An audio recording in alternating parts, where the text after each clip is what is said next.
La Noche de los Tiempos, en Radio Luna, con Miguel Delgado.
Toda una vida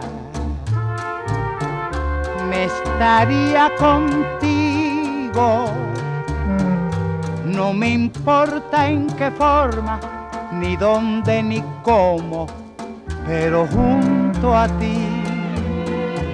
Amigos, ¿qué tal? Muy buenas noches. Como cada semana a esta hora emprendemos desde Radio Luna nuestro viaje hacia la Noche de los Tiempos. Y como cada semana recorremos aquellos lugares donde reside el misterio, y hoy lo hacemos de la mano de grandes voces que irán sonando a lo largo de la próxima hora. Las reconoceréis fácilmente porque son los que cada fin de semana transmiten a través de la magia de la radio aquellos enigmas que nos rodean. Arrancamos, si os parece, remontándonos a la pasada madrugada del miércoles, momento en el que el silencio y la oscuridad de los cielos del campo de Tejada se vieron interrumpidos por una extraña bola de fuego que recorrió las provincias de Sevilla y Huelva y pudo ser vista, además de en Andalucía, en Extremadura y Castilla-La Mancha. Para conocer más sobre esta información, contactamos a esta hora de la noche con José María Madiedo, doctor vinculado al Instituto de Astrofísica de Andalucía. Buenas noches, ¿qué fue lo que sucedió? Lo que sucedió fue que entró una roca en la atmósfera terrestre a gran velocidad. La velocidad estimada es del orden de unos 82.000 kilómetros por hora. Esa velocidad es tan grande que el rozamiento con el aire es muy brusco. Y eso lo que hace es que la temperatura de la roca se eleve prácticamente al instante hasta varios miles de grados centígrados y se vuelve incandescente. Y esa incandescencia fue lo que generó una bola de fuego muy brillante, de manera que su luminosidad permitió que se viese desde más de 400 kilómetros de distancia desde el punto en el que entró en la atmósfera. El punto en el que entró corresponde a la provincia de Cáceres, en el centro de la provincia de Cáceres, y sin embargo consiguió verse desde Andalucía, Comunidad de Madrid, Castilla-La Mancha, Castilla-León, Galicia. En Andalucía, por ejemplo, incluso llegó a verse desde el Observatorio de Calar Alto, en Almería. ¿Se conoce su origen, José María? El origen de esta roca es un asteroide que no se conoce aún. Esta roca está asociada a una lluvia de estrellas que se conoce con el nombre de Virgínidas, que están activas entre marzo y abril. Son los 2 meses principales de actividad, aunque esa actividad también entra un poco dentro de la primera parte del mes de mayo, pero sobre todo están activas entre marzo y abril, como digo. Y es una lluvia de estrellas que se produce a causa de que la Tierra cruza una nube de escombros, de fragmentos desprendidos de un asteroide que, como digo, es un asteroide que aún no se ha identificado. Lo que sucedió el pasado día 6 es que una de estas rocas que formaba parte de esa nube de escombros entró en la atmósfera terrestre y fue la que generó esta bola de fuego tan brillante. Imagino que en el Instituto de Astrofísica de Andalucía estaréis acostumbrados a este tipo de fenómenos, pero ¿realmente son tan frecuentes? Son frecuentes, pero son impredecibles en el sentido de que sabemos que hay épocas del año en las que tienen mayor probabilidad de tener lugar, pero no sabemos exactamente en qué momento van a suceder. Entonces, las virgínidas concretamente sabemos que debido a su periodo de actividad y a que las generan fragmentos de roca que en algunos casos son relativamente grandes, pues pueden producir bolas de fuego muy luminosas, pero no sabemos exactamente en qué momento dentro de ese periodo de actividad puede generarse una de estas bolas de fuego. Y José María, ¿se conoce si finalmente esta roca impactó en alguna parte de la península? El fragmento de asteroide, el fragmento de roca se destruyó completamente. Se destruyó en la atmósfera y no logró penetrar más allá de los 34 kilómetros de altitud. Cuando se encontraba a esa altura ya no quedó absolutamente nada de la roca, de manera que no hubo nada, ningún fragmento del material que consiguiese llegar al suelo.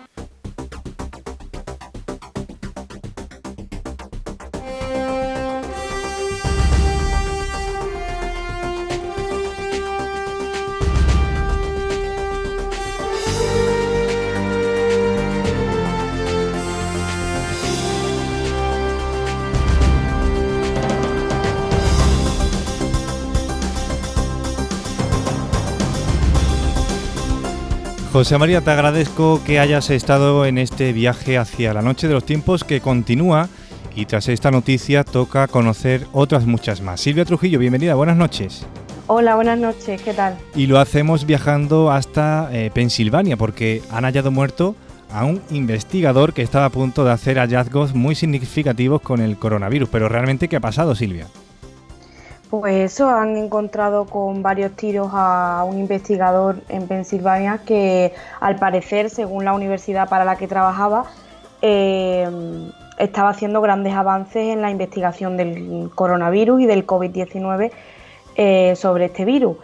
Esto podemos trasladarlo a las teorías conspiranoicas de, por ejemplo, si se ha creado el virus, si hay intereses detrás de que el virus se mantenga, toda esta información oculta y todos los secretos de Estado y que no se revelan y que seguramente haya, pues puede ser que este asesinato haya sido por alguna filtración o por algún interés detrás de todo esto. Y con todas las consecuencias que está teniendo el coronavirus en todo el planeta no me extrañaría, y bueno, más si la cuna es precisamente las principales potencias que mueven este mundo que conocemos y que se llama capitalismo.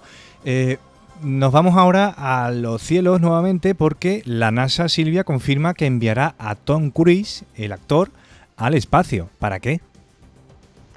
Tom Cruise grabará en la estación espacial, a bordo de la Estación Espacial Internacional, una de sus películas. La NASA está interesada en esto. Yo me imagino que será una estrategia de comunicación, ¿no? Porque todas las instituciones y todas las empresas necesitan también ese empuje por parte de las estrategias que se lanzan para poder dar a conocer pues nuevos planes, nuevas estrategias, en fin, es una forma de ver la ciencia, ¿no? De divulgar la ciencia también. Uh-huh. Y a través del cine, por supuesto, que es mucho más jugoso, ¿no? Por así decirlo. Y por supuesto mucho más lúdico, que Tom Cruise es un actor que llena las diferentes salas de cine a la que estamos acostumbrados a ir. ¿Quién no ha visto una película de Tom Cruise? Pues ahora lo veremos también en el espacio. Y cambiamos de temas, aunque seguimos en el espacio porque durante estos días hemos podido observar el fenómeno lunar conocido como superluna. recibe el nombre de Luna de las Flores también porque ocurre en plena primavera, época en la que la naturaleza, como todos sabemos, se llena de flores, y se llama superluna al hecho de que la luna llena coincida con el momento de máximo acercamiento a la Tierra. La próxima superluna, por cierto, tendremos que esperar porque será a finales de abril de 2021. La luna de las flores, la superluna de las flores, ha sido visible desde cualquier parte del mundo sin necesidad de telescopio ni de protección oficial. Al mismo tiempo que este fenómeno se ha producido, también podremos observar la lluvia de estrellas de las Eta Aquáridas. Esta lluvia de meteoros recibe este nombre porque las estrellas parecen surgir de un punto cercano a la estrella Eta Aquarii, en la constelación de Acuario. Sin embargo... Solamente, sí, Silvia. Me gustaría añadir a lo que estás diciendo que coincide con la quinta fase lunar. Sí, y además... Ha coincidido con la quinta fase lunar. Precisamente en la noche del jueves pudimos ver una luna de verdad impresionante, enorme, amarilla, hasta que finalmente subió y iluminó cada rincón de la comarca del Campo de Tejada en particular y la península ibérica en su generalidad. ¿La viste, Silvia? Por supuesto, no de madrugada, como a lo mejor hubiera sido más recomendable, pero sí que es verdad que a medianoche también estaba bastante preciosa, ¿no? Y era digno de admirar en ese momento también. Desde luego que sí. Y cambiamos la luna por Almería, porque al parecer en esta ciudad andaluza han identificado lo que podría ser la primera ciudad de la península ibérica, fechada en 5.000 años atrás. Lo ha hecho una investigación de la Universidad de Granada, demostrando que la primera ciudad de la península ibérica se estableció hace 5.000 años junto a los monumentos funerarios de los Millares, en Almería. Una necrópolis que estuvo en uso durante casi un milenio, con muchos vecinos y monumentos desconocidos. Y ahora, Silvia, sin más preludio, arrancamos tu sección.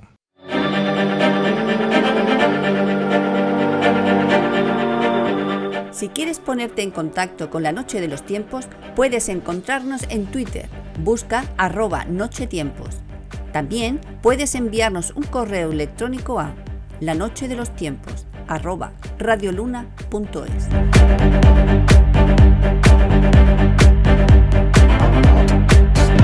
Y lo hacemos con datos curiosos sobre civilizaciones antiguas y además de los mitos y el misterio que rodean a la civilización maya, Silvia. Pues sí, las antiguas civilizaciones hacían cosas asombrosas sin tener las herramientas tecnológicas que tenemos hoy en día, ¿no? Hay hallazgos y descubrimientos que resultan un misterio a día de hoy para nuestra sociedad. Resulta difícil entender cómo se crearon todas las maravillas que hoy podemos observar de mano de esas civilizaciones antiguas, lo que hay multitud de elementos que nos hacen replantearnos también el modo y las costumbres de estos antepasados. Y Silvia, ¿hay algo que hoy en día nos parezca moderno y que las pasadas civilizaciones ya la conocieran? Algo bastante curioso que a día de hoy parece muy actual es la conexión entre países. Pues bien, esto no es algo de nuestros tiempos, sino que en el pasado ya existían formas de conexión entre países y sin tener a mano internet, aviones o la tecnología punta que hay hoy, ¿no? Algunas civilizaciones antiguas se conectaban e incluso empezaron a aprender y a adaptar diferentes costumbres a las suyas. Uno de los principales canales de comunicación fueron las rutas comerciales que se hacían entre países. Estos enlaces geográficos entre diferentes puntos comerciales no solo hacían posible el comercio, el simple hecho de comercializar con productos, sino la comunicación entre puntos muy diversos del mundo. Por poner algún ejemplo, la ruta de la seda, puesta en marcha desde el siglo I a.C., fue una red inmensa para la cultura. Otro aspecto también destacable era la medicina.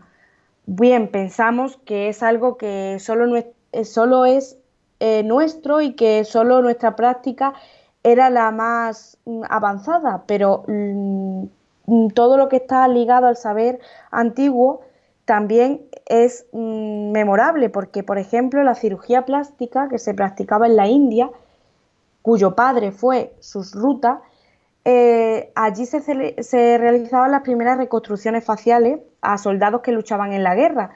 Estas rinoplastias, por ejemplo, que se realizaban en el siglo VI a.C., se cerraban las heridas se cerraban con las tenazas de las hormigas bengalís, que sería un efecto a las grapas que se utilizan hoy en día en cirugía.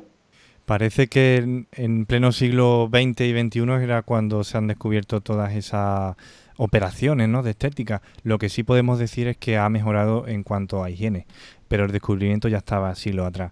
La siguiente pregunta, Silvia, que se me ocurre en cuanto a las edificaciones, es común observar enormes monumentos con características arquitectónicas superiores a muchas de ahora, incluso la durabilidad. Pero ¿cómo se edificaban estas estructuras y, sobre todo, qué se sabe en torno a esto? Pues efectivamente, la edificación no es algo de lo que las antiguas civilizaciones tengan que envidiarnos. Cabe preguntarse, por ejemplo, cómo los incas edificaron su imperio con piedras de 120 kilos o más. Quien dice incas también puede decir egipcios, mayas. Evidentemente no existen formas precisas de investigar cómo fueron las construcciones, pues hay aproximaciones, teorías. Una de estas teorías diría que es gracias a un líquido de una planta nativa y que gracias a esta sustancia se podía moldear las rocas y trabajarlas con mayor facilidad.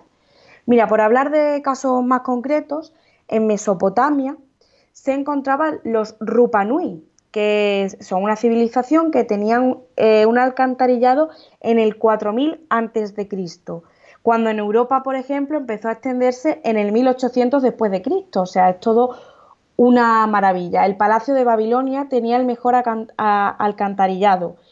En la actual Malta, el templo megalítico Sagra, Patrimonio de la Humanidad desde 1980, se construyó en el 3200 a.C. Según una leyenda maltesa, fue construido por gigantes, ya que se trataba de un complejo neolítico con templos de 6 metros de altura y 57 toneladas. La edificación más antigua se puede situar, por ejemplo, en Francia, en Poblezoc, si lo digo bien. Se llama el Karim Barnenes.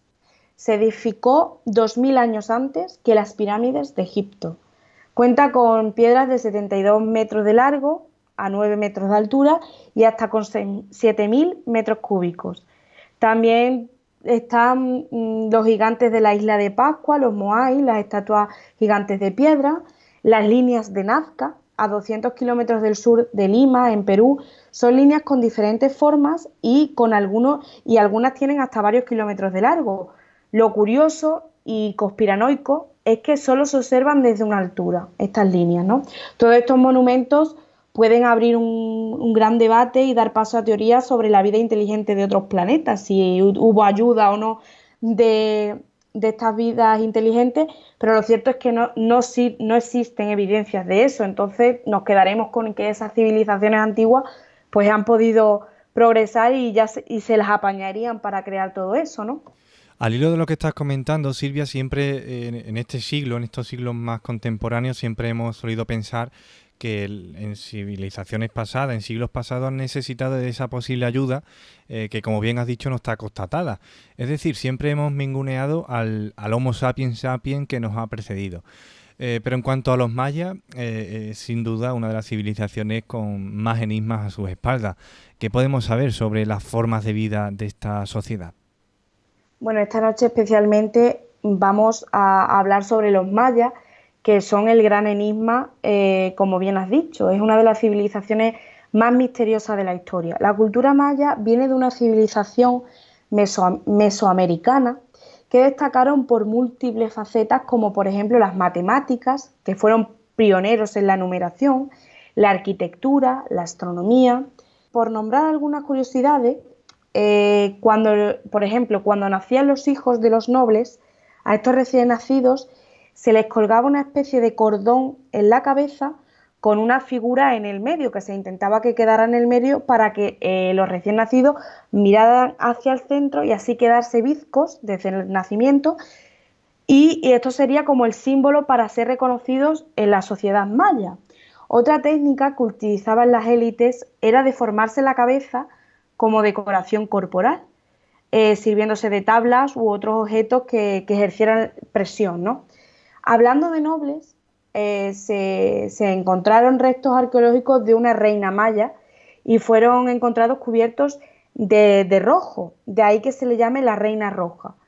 Esta sustancia que cubría el cuerpo es roja y es debido a que se cubría los cuerpos con cinabrio para que se mantuviesen a lo largo del tiempo.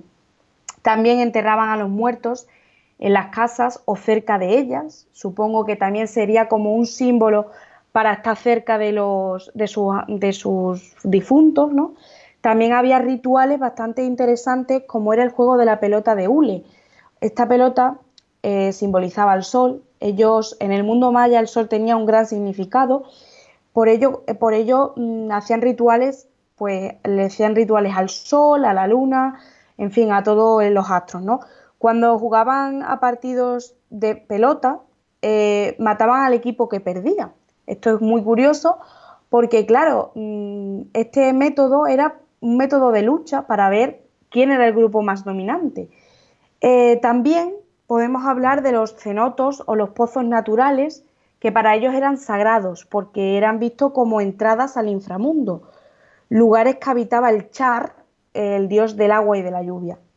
También podemos hallar diferencias entre las construcciones de las civilizaciones mayas y de las civilizaciones egipcias.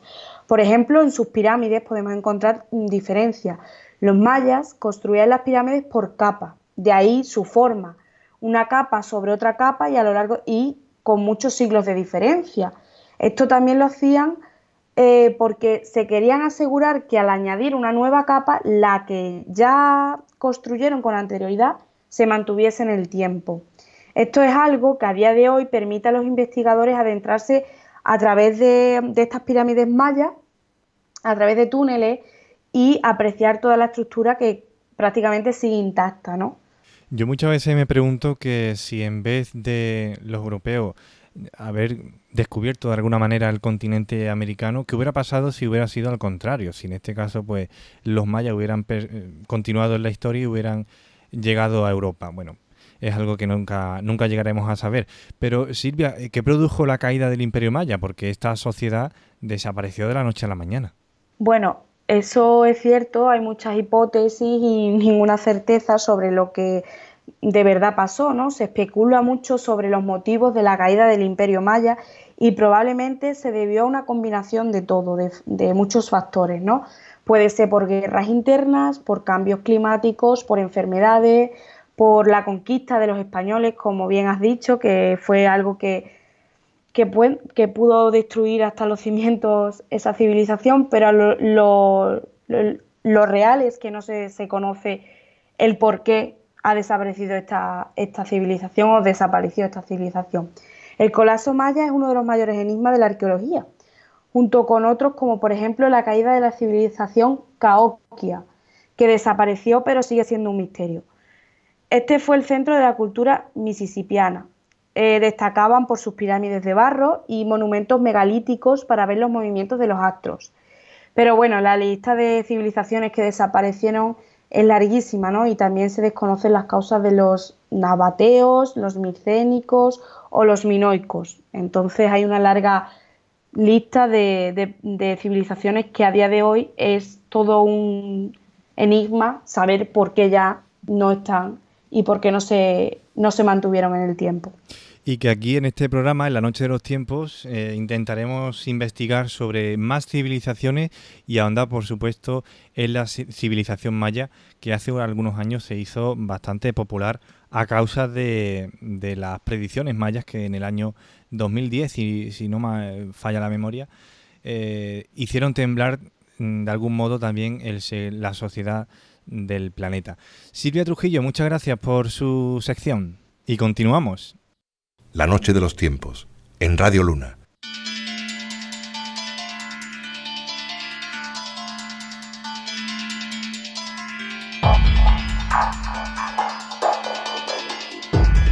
Si quieres ponerte en contacto con la Noche de los Tiempos, puedes encontrarnos en Twitter. Busca @nochetiempos.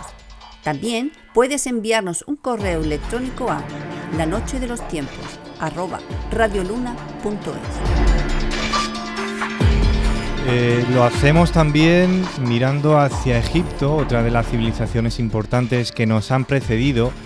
Y para hablar de Egipto, esta noche nos acompaña en la Noche de los Tiempos una persona que seguro muchos conoceréis.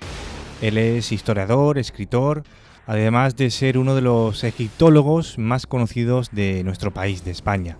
Colabora asiduamente junto a Iker Jiménez y Javier Sierra en Cero y realiza cada fin de semana en la cadena SER Historia. Nacho Ares, bienvenido, buenas noches. ¿Qué tal, Miguel? ¿Cómo estás? Encantado de participar en tu programa. Muchísimas gracias por la invitación. Bueno, Nacho, después de tantas investigaciones que has desarrollado sobre Egipto, después de tantos años, ¿con qué momento te quedas de esta antigua civilización? ¿Con qué momento? Si yo tuviera que elegir una experiencia personal, yo creo que la primera vez que vi la Gran Pirámide, ¿no?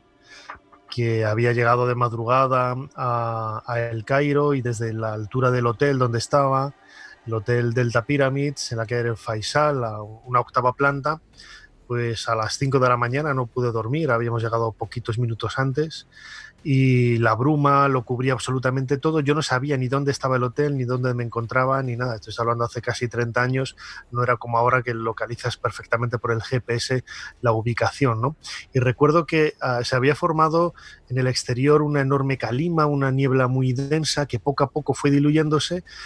Y sobre las 6 y pico de la mañana empieza a haber un vértice gigantesco que aparece sobre esa bruma y a mí me sobrecogió, ¿no? Porque me di cuenta enseguida de que estaba delante de la Gran Pirámide. Ese fue mi momento de shock, ¿no? Podríamos definirlo así, como egiptoloco, como egiptólogo, como apasionado de la cultura egipcia, para acercarme, ¿no?, a esa realidad tangible, a esa realidad física.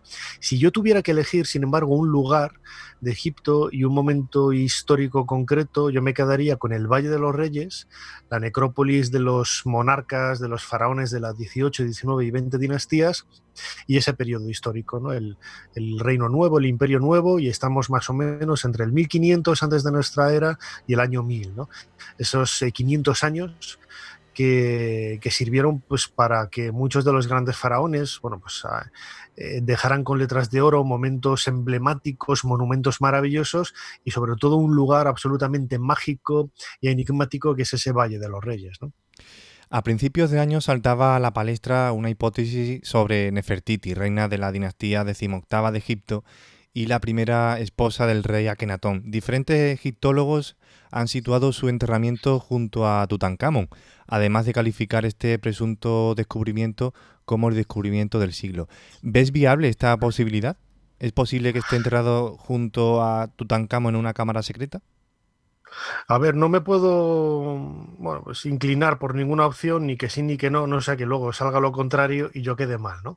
Pero hablando en serio, lo cierto es que Nicholas Reeves, que es el egiptólogo británico que lanzó esta teoría hace ya 4 o 5 años, lo que pasa que poco a poco va añadiendo nuevos datos y van apareciendo nuevas publicaciones que confirman un poco, en primer lugar, la reutilización de la tumba de Tutankamón. Tutankamón sabemos que él reinó más o menos hacia el 1330 antes de nuestra era, falleció muy joven, seguramente de una manera inesperada, y hubo que adaptar, reutilizar una tumba de ese Valle de los Reyes que yo decía antes.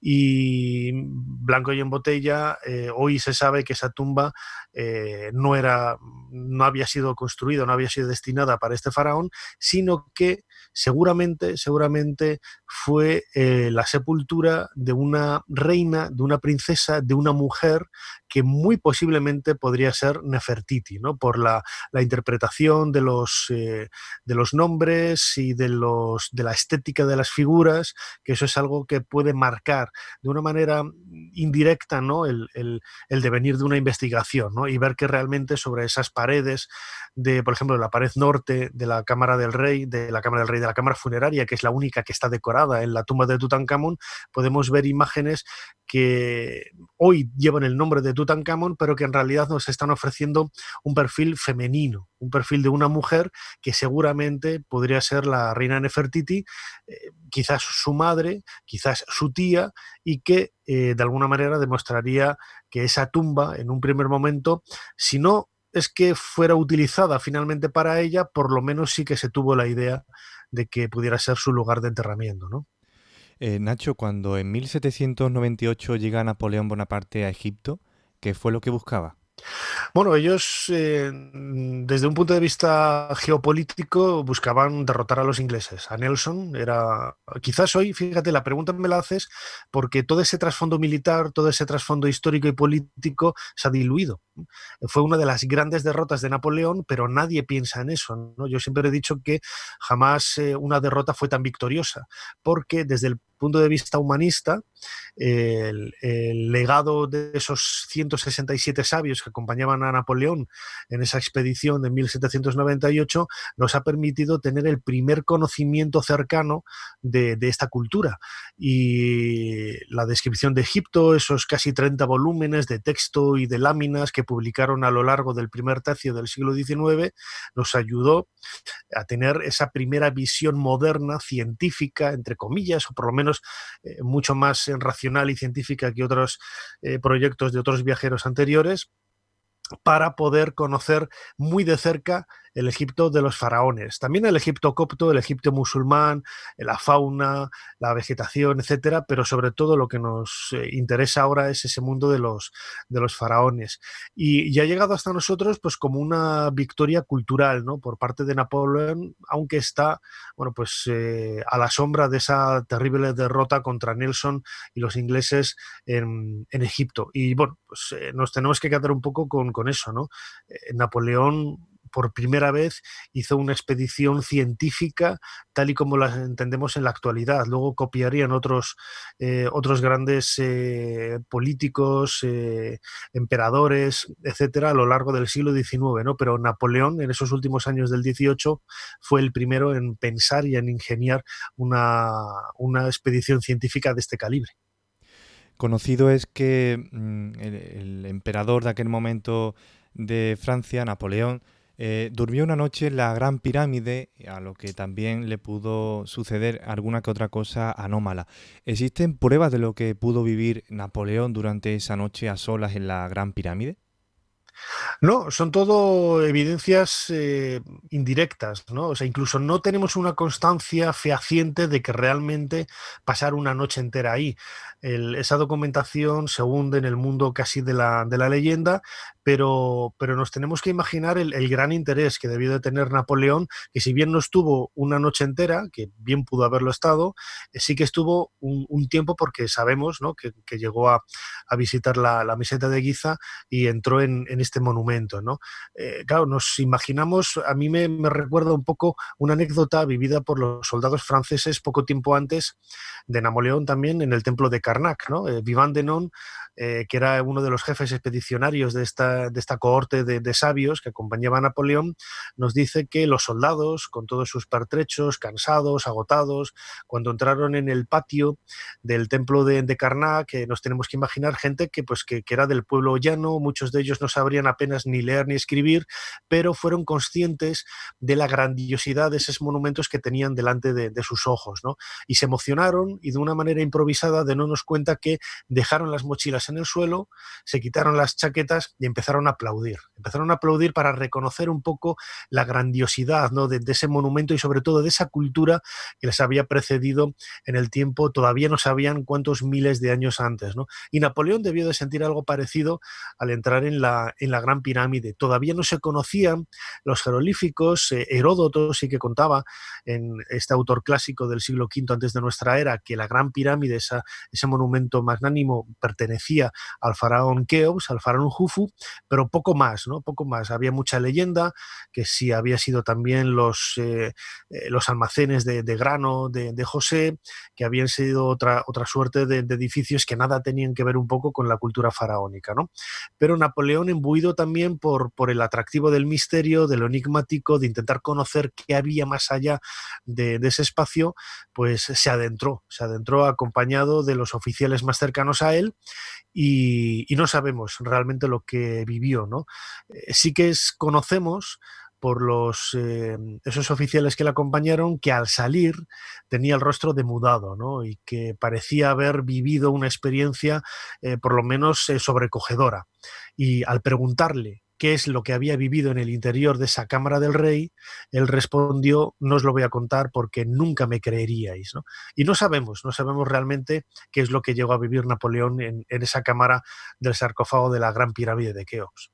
En relación con lo que estás hablando sobre los fenómenos extraños que se han podido vivir o que se especula sobre Egipto, también se ha especulado mucho sobre el fenómeno OVNI y su relación también con las pirámides. Pero ¿existe alguna evidencia de que la civilización antigua egipcia y los supuestos fenómenos mantuvieron algún tipo de contacto? Pues yo creo que no. O sea, yo creo que no. Muchas veces intentamos explicar los problemas reales, los enigmas reales que tiene una cultura como la faraónica, que no sabemos realmente cómo se construyeron las pirámides. Hay infinidad, ¿no?, de enigmas históricos en esta cultura, pero intentamos explicarlos con problemas aún mayores, ¿no? En vez de buscar una solución, que como siempre la experiencia nos dice que la solución más fácil es la real, bueno, pues damos vueltas, ¿no? Intentamos, pues eso, como no nos entra en la cabeza que un egipcio al que presumimos estúpido, tonto, primitivo y poco hábil en la construcción, pues tuvo que recibir ayuda de alguien para realizar esas obras maravillosas, ¿no? Es como si quisiéramos vestir nuestra ciudad, nuestra cultura contemporánea, muy sofisticada, muy avanzada, con muchos avances tecnológicos, pues intentar vestirla con ropas de los faraones y así explicar ese mundo antiguo, ¿no?, de una manera que en principio no entendemos, ¿no? Pero a lo largo de mi dilatada carrera, que ya son 30 años viajando a Egipto, nunca he visto ninguna referencia, ningún texto, ninguna imagen, nada que nos haga pensar que pudieran haber recibido ayuda de más allá de las estrellas. Aunque ellos sí que es cierto que en sus textos hablan de esos dioses ancestrales y de cómo el origen de su cultura parece que vino de allí, ¿no?, de las estrellas, pero tenemos quizá que interpretarlo como algo pues encaminado al mundo mitológico y al mundo de las creencias, más que una realidad taxativa que pudiera haber sucedido, ¿no? Nacho, una última pregunta. ¿Qué tiene Egipto para que no haya perdido su magia en pleno siglo XXI?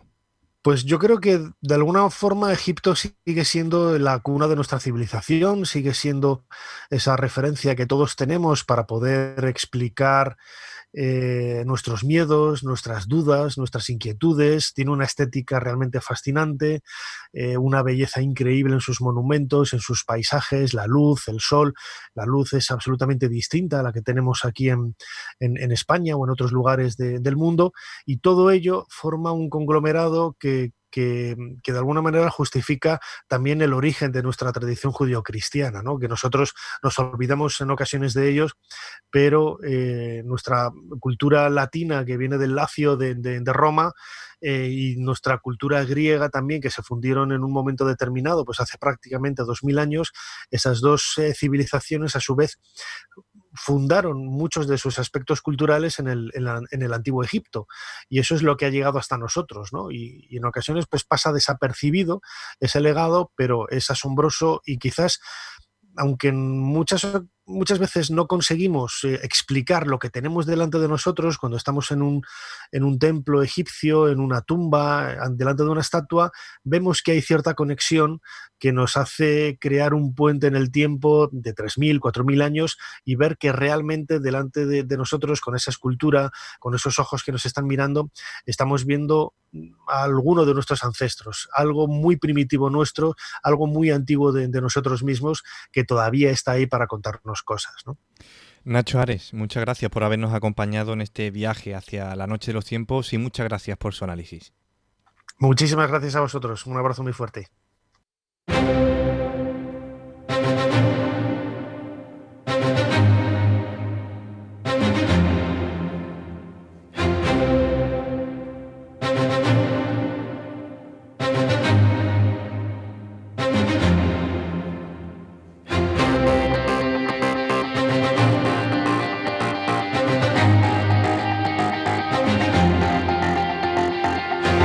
Pues magnífica entrevista que hemos tenido a esta hora de la noche, Silvia. te animo a señalar algunos puntos clave Sí. que ha señalado Nacho. Sí, la verdad es que ha sido un placer poder haber escuchado a una persona con esta trayectoria y sobre todo hablando de una de las partes de la historia sin duda más interesante que puede ser Egipto, ¿no? Yo creo que lo que hablaba de la reutilización de tumbas en el Valle de los Reyes es algo que tiene, o sea, tiene mucho trasfondo, no se queda solamente en eso, ¿no? Pero para ello, como bien ha dicho, necesitarías muchos viajes, necesitarías mucha investigación para poder saberlo. Me gustaría también añadir a Cleopatra, que habías hablado de Nefertitis, que fue sin duda una de las reinas que tuvo Egipto y que se conoce, pero yo creo que Cleopatra también fue un punto bastante interesante en la historia de Egipto que cabe señalar en este programa, ¿no? Porque sin duda fue la reina más joven que tuvo Egipto y además es curioso también lo de Napoleón, lo de la cámara en el sarcófago de Keops. No sé tú qué opinas sobre todo. Sí, me llama mucho la atención. De hecho, le pregunté sobre, bueno, cuando llega Napoleón, ¿no? Y cuando nos comenta, ¿no? Que ese primer acercamiento de Egipto supone a su vez la primera investigación científica que se conoce a día de hoy en la ciencia, ¿no? Podríamos denominarlo como ciencia, porque otras investigaciones pues no cumplían los requisitos del método científico. Y también me quedo sobre todo con ese aplauso de sus tropas, las tropas francesas, ante los monumentos megalíticos de Egipto, a modo de precisamente lo que hacemos cada tarde, ¿no? Para reconocer el trabajo de los profesionales, en este caso, que construyeron una civilización tan importante como la egipcia. Sí, y Miguel, también es algo bastante señalado que nuestra sociedad busque como explicación, como yo antes también señalaba en mi parte, ¿no?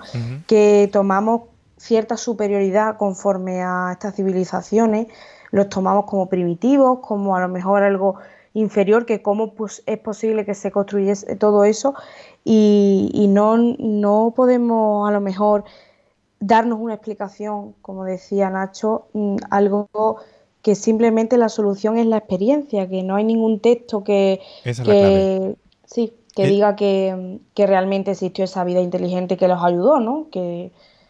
Pues esa es la clave, Silvia, y para, bueno, como tenemos que seguir navegando en este tiempo de radio, me quedo finalmente con la idea que lanzaba Nacho, que finalmente quien mira a Egipto mira a sus antepasados, porque Egipto fue la cuna de nuestra civilización de hoy día.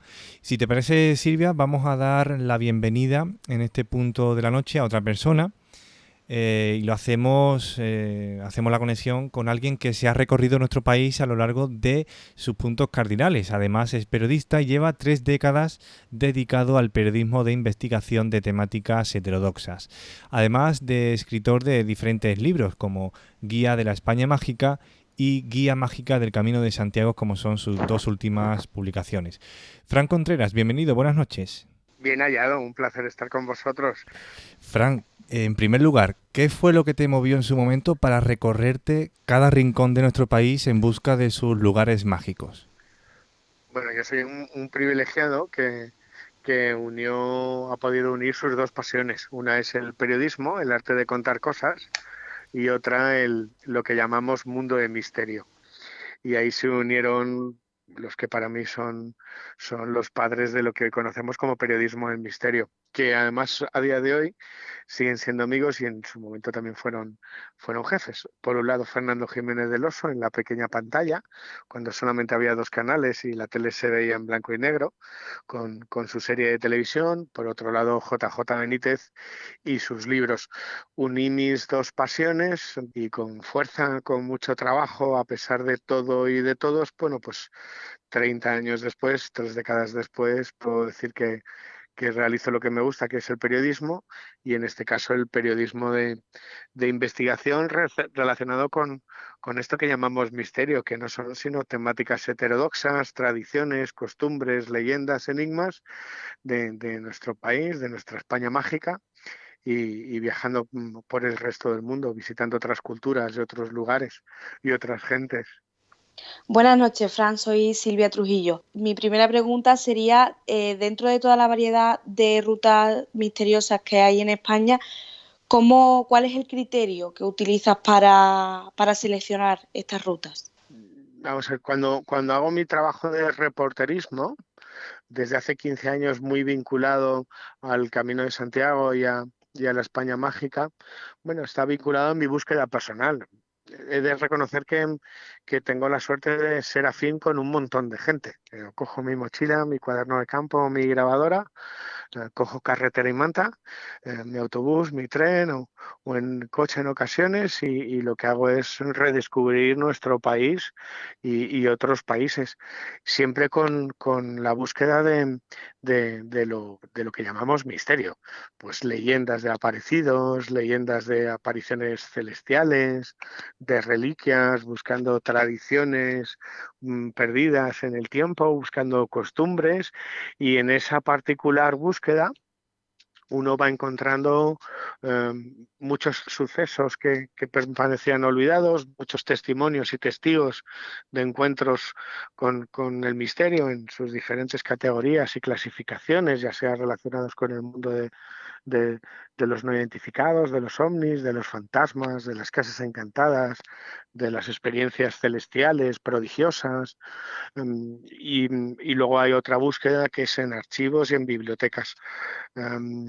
Yo creo que esa es la fundamental, ¿no? Yo pertenezco a una generación, o mi generación, yo nací con una generación y me enamoré de un reporterismo que, por un lado, buscaba la noticia en la calle, pateándose los lugares, preguntando, tocando las puertas, y por otro lado, visitando las bibliotecas y los archivos, rebuscando en manuscritos, en legajos, en prensa, y así recuperando historias.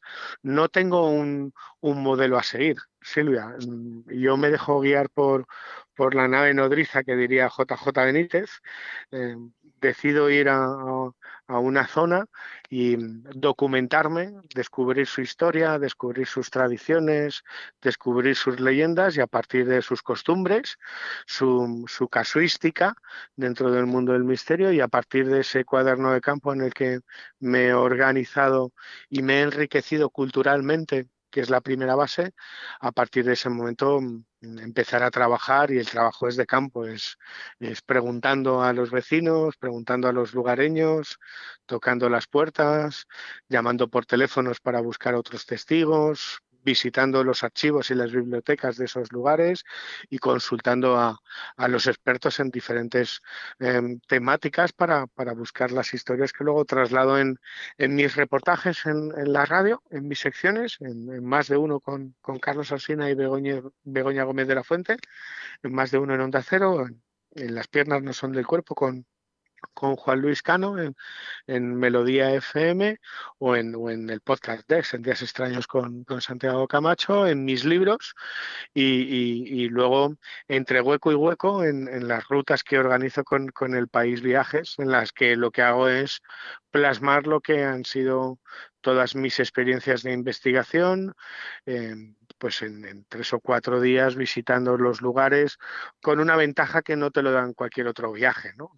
Que en esos lugares al final siempre quedan amigos y que a mí por lo menos me dan la oportunidad de hacer cosas que en otra serie de viajes no se realizan, ¿no? De vivir experiencias y abrir puertas que en los viajes normales no se abren. Dentro de toda esta etnografía a la que te dedicas, me imagino que habrás indagado por Andalucía, por el sur de España. Sí. Y mi segunda pregunta sería ¿cuál es la provincia que mejor conserva sus lugares mágicos aquí en Andalucía? Yo tengo parte de mi corazoncito en Andalucía, primero porque mis raíces son de Jaén, y mi abuelo, que fue mi padre, era de un pueblecito de de Jaén, de Torredonjimeno, olivarero que no cortijero, y uno de mis primeros misterios, o el primer misterio al que me enfrenté con él, o gracias a él cuando era un niño, porque decía que me llevaran a las Caras de Belmez, cuando las Caras de Belmez en los años 90 todavía estaban ahí, el fenómeno seguía y María vivía. Mira, quedarte con una sola provincia de Andalucía es muy difícil. En mi caso, Jaén siempre me ha tirado porque lo llevo en la sangre, tengo sangre jienense, pero luego también me tira mucho mi Málaga la Bella porque allí viví durante más de 6 años. Em, Decidir o decirte cuál es la que mejor cuida. Bueno, yo creo que todas las provincias cuidan su patrimonio histórico, arqueológico, vamos a llamarlo mágico, sagrado. Todas las provincias, todas las instituciones hacen por cuidarlo, por difundirlo, por compartirlo. A mí me tirarían así a bote pronto, pues mira, en Jaén la llamada Ruta de los Milagros, con una historia fascinante que une el pasado, el presente y el futuro, que es, que es la de Custodio, del Santo Custodio y toda la herencia de esos curanderos de Alcalá la Real, de Noalejo, bueno, que me parece fascinante, ¿no? Esas zonas antaño aisladas donde ellos se convirtieron en los hombres con don, que curaban con papelillos de fumar. Bueno, fascinante sus experiencias en la olla de Salobral, que es donde él tenía la casa y tiene la ermita, donde se metía en una cueva y tenía unos contactos con lo prodigioso, y luego el Santo Manuel que vino después, y los orígenes de esos hombres santos, y la capilla del Santo Aceitúnico, que es el origen de todos estos hombres santos. Por un lado me quedaría con ese lugar. Te diría las Caras de Belmez, pero para mí las Caras de Belmez se ha convertido, tras la muerte de María, en una especie de circo de lo paranormal. Tú cuando vas a Belmez de la Moraleda y en vez de ver caras, porque no hay ni una cara, no hay ni una, da igual lo que te cuenten, ya no hay caras como las que surgieron en los años 70, 80, lo que ves son las fotos de los investigadores y periodistas que hemos ido allí, y a mí me da un poco de vergüenza y siempre lo digo, y se ha montado a nivel institucional un centro de interpretación que ha costado un pastizal, pero no sabemos dónde está el dinero invertido. Esto sería harina de otro costal. Y en mi Málaga me quedaría con toda Málaga, pero le tengo mucho cariño. Pues mira, en Málaga ciudad, una cripta que es muy desconocida, que es la cripta de los Condes de Buenavista, que es un templo a la arquitectura, geometría sagrada relacionada con el mundo de la masonería. Está al lado del monasterio de la Victoria, está lleno de calaveras en colores negros y blancos, con una palmera central que se abre con 8 brazos, 8 nervios. Bueno, es una alegoría fascinante. Me quedaría con un montón de sitios. El dolmen de Montelirio me parece fascinante y olvidado. Es que habría muchos. En Cádiz me quedaría con la casa del obispo. Habría muchos. No podría seleccionar uno. Yo creo que Andalucía tiene un patrimonio. Mira, no solamente Andalucía. España tiene un patrimonio fascinante por descubrir, porque se nos olvida que en otro tiempo las grandes culturas del pasado venían aquí, al antiguo fin del mundo, en busca de todo. Aquí albergaba el conocimiento ignoto, nuestra tierra albergaba metales preciosos, aquí se fraguó el mito de la Atlántida. Venían fenicios, venían egipcios, venían cartagineses. Nuestro país ha sido cuna y zona de paso de todo tipo de culturas, godos, musulmanes, fuimos territorio íbero, antes tartésico, celta. Es decir, albergamos un patrimonio tan fascinante, tan olvidado y tan desconocido, que lo que me parece triste es que nosotros nos estemos pegando entre nosotros, pero que medio mundo venga a esta península a redescubrir un museo al aire libre, un museo que no solamente es historia, arte, arquitectura, tradiciones y costumbres, sino que además también es gastronomía y que además tiene un concepto que es lo mágico, lo sagrado, lo misterioso, que está en cada rincón, que se respira por todos los poros, que sale por todos los poros de nuestra piel. Fran, hazme mencionado varias claves, entre ellas dolmen, has mencionado también mito de la Atlántida y Tartesos. Sí. En Escacena del Campo contamos con un yacimiento arqueológico cuyo origen fue el de los Tartesos, y me gustaría hablar un poco sobre esta parte más occidental de Andalucía, concretamente más en la provincia de Huelva, y me gustaría preguntarte si el dolmen de Soto, de Trigueros, es el lugar más mágico de esta provincia. Sin lugar a dudas, y fue uno de los primeros centros de peregrinación que hubo en la península, con mayor importancia, de mayor magnitud que los dólmenes de Antequera. Lo que pasa es que se difunde poco y se sabe poco. El dolmen de Trigueros no es un dolmen, era un cromlech.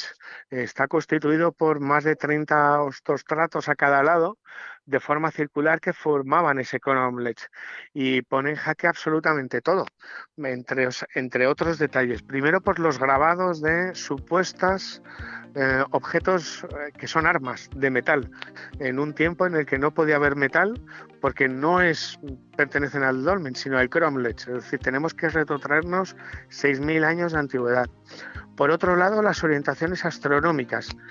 Parece muy fácil, pero para que una cultura, en este caso neolítica, tuviera los conocimientos astronómicos para erigir ese dolmen con una precisión tal que durante los días del equinoccio el primer rayo del amanecer atraviese todo ese corredor de más de 20 metros para iluminar la última losa, significa que a lo mejor teníamos que retrotraer la historia. Yo nunca busco extraterrestres, busco reescribir la historia. Creo que nos faltan muchas piezas en nuestra historia y me parece maravilloso, ¿no? Aparte de cómo se levantaron y cómo, porque no resulta tan fácil, ¿no?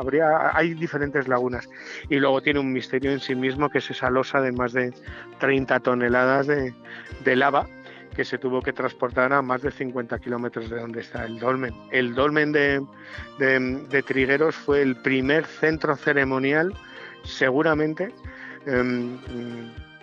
de la península, al cual se iba a dar culto a la naturaleza, donde se realizaban rituales de resurrección, de muerte simbólica y de resurrección, a la noche, al día, al sol, a la luna, y está ahí olvidado y afortunadamente se ha salvado, ¿eh? Pues Fran Contreras, muchas gracias por habernos acompañado en este viaje hacia la Noche de los Tiempos, y sobre todo muchas gracias por esa buena energía que transmites. Gracias a vosotros, buen camino, fuerza y ánimo, abrazote.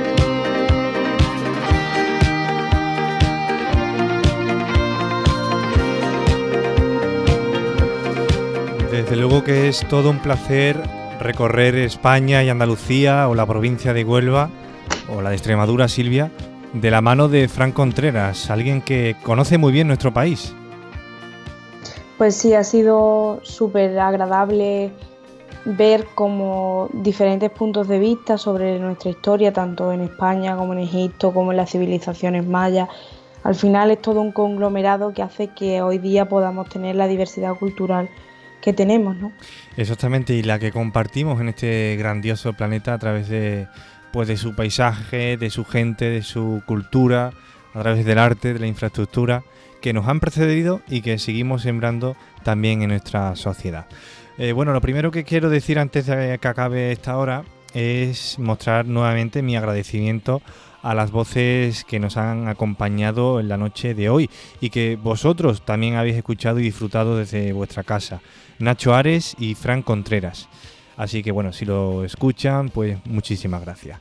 Recordar, Silvia, que estamos en las redes sociales, principalmente en Twitter, donde nos pueden encontrar y pueden interactuar con nosotros si buscan @nochetiempos, donde además, Silvia, compartimos mucha información de cada programa que realizamos semanalmente, ¿no es así? Sí, además recomiendo que estén alerta porque así pueden ver también de qué trata el programa horas antes de que el programa comience, ¿no? Exactamente, siempre damos algunos detalles, algunas pinceladas de lo que será nuestro próximo programa. Bueno, Silvia, ¿algo más que añadir antes de despedirnos? Que muchísimas gracias a todos nuestros oyentes y que deseo que todo esto que estamos atravesando sea mucho más ameno con estas pequeñas historias que intentamos trasladarle al campo de Tejada. Pues Silvia, cerramos la conexión con Extremadura. Muchas gracias por habernos acompañado esta noche. Te espero la semana que viene. Un saludo. Y bueno, añadiendo un poco más de detalle de lo que ha dicho mi compañera Silvia, bueno, sin duda estos tiempos, estos días, seguro que se habrá hecho mucho más ameno con la compañía y el calor de la radio. Así que nada, hasta aquí le habló Delgado Miguel, os acompañamos la semana que viene. Un saludo.